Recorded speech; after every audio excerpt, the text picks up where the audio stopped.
Good evening. My name is Enis Sipahi. I was born in Kosovo, a small country in Europe. 6 years ago, I moved to Turkey, the country where my ancestry is from. I lived there for 5 years, and then I came here. There's nothing much I can tell you about myself, and I'm not going to burn your time talking about how great this year was or emphasize stuff just to make ourselves feel special. It's not that I know a lot, but I'm only going to express some of my thoughts to you. I'm also going to refrain from giving any kind of motivational speech because the meaning of the word success has changed. We all break our horns chasing success, but we don't see that what we chase has only become egoism, selfishness, and materialism. So, I do not hope you guys will be successful. I hope you guys will be people with values. The world that we are living in is not a good place. Believe me, it is actually a terrible place. We have come to a period of time where we can legitimately tell the librarians to move those dystopian books from the shelf of fiction to non-fiction. Just like we were warned, we have come to a period of time where we see man-made horrors beyond our comprehension. This world needs to change, and we are the ones who are going to change it. One of our more significant problems is money. I'm tired of hearing them say, if you are smart, you will get rich. This is foolish. If you are rich, that doesn't mean that you're smart. That just means your time is so worthless that you spend it running after some paper called money.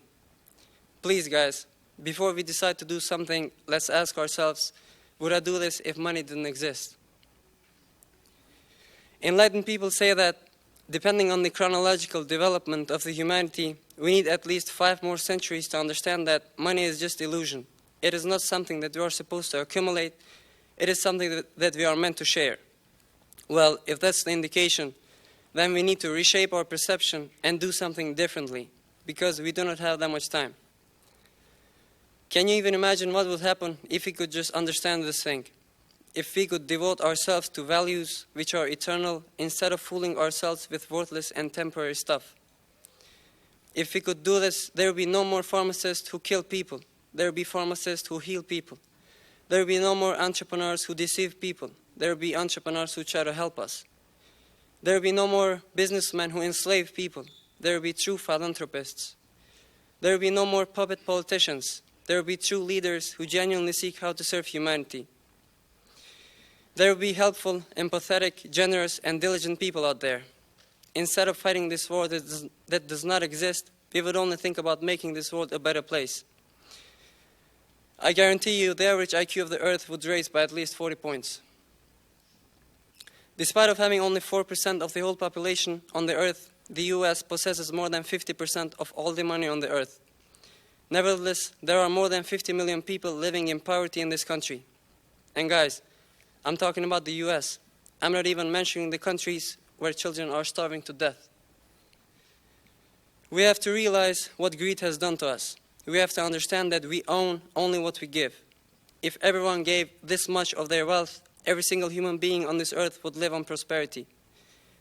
Let's not be slaves to the raving people who are playing Monopoly. Let's understand what's going on. What I'm trying to say is we are not taking not even 5 cents to the graveyard with us. So why bother, for God's sake? If you think that the world is not that bad, I'm sorry, but you definitely lack awareness. The earth is pouring blood. There are sick, maniacal, cruel people out there who feed themselves with blood. Their war is not meant to be won. Their war is meant to be continuous. They are not the ones that they show on the news. They wear suits. There is literally a war going on in front of our eyes. Why are we ignoring this? Why do we act like everything is okay? What is wrong with us? It is grievous to see how we follow sports religiously, but ignore how the mournings of the oppressed have filled the skies. Don't forget that gladiators were created to entertain the public, but the real purpose was to distract the masses from the crises in the empire. There are innocent people, there are children, there are babies dying every day. I'm going to repeat this. There are babies dying. Now, of course, none of us wants this, but the question is, how many of us are doing something about it?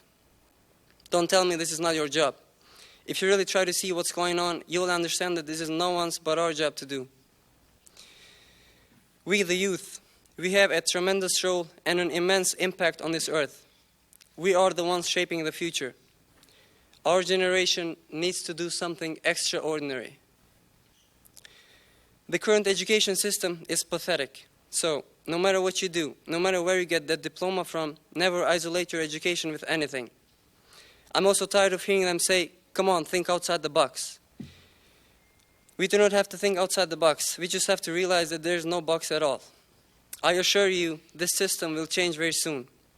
Also, know that there are storms coming to this quiet ocean that turn the red from the blood. The first advice we were given is to read. We have to read, folks. We have to read a lot. It's a great pity to see dusty books in the library.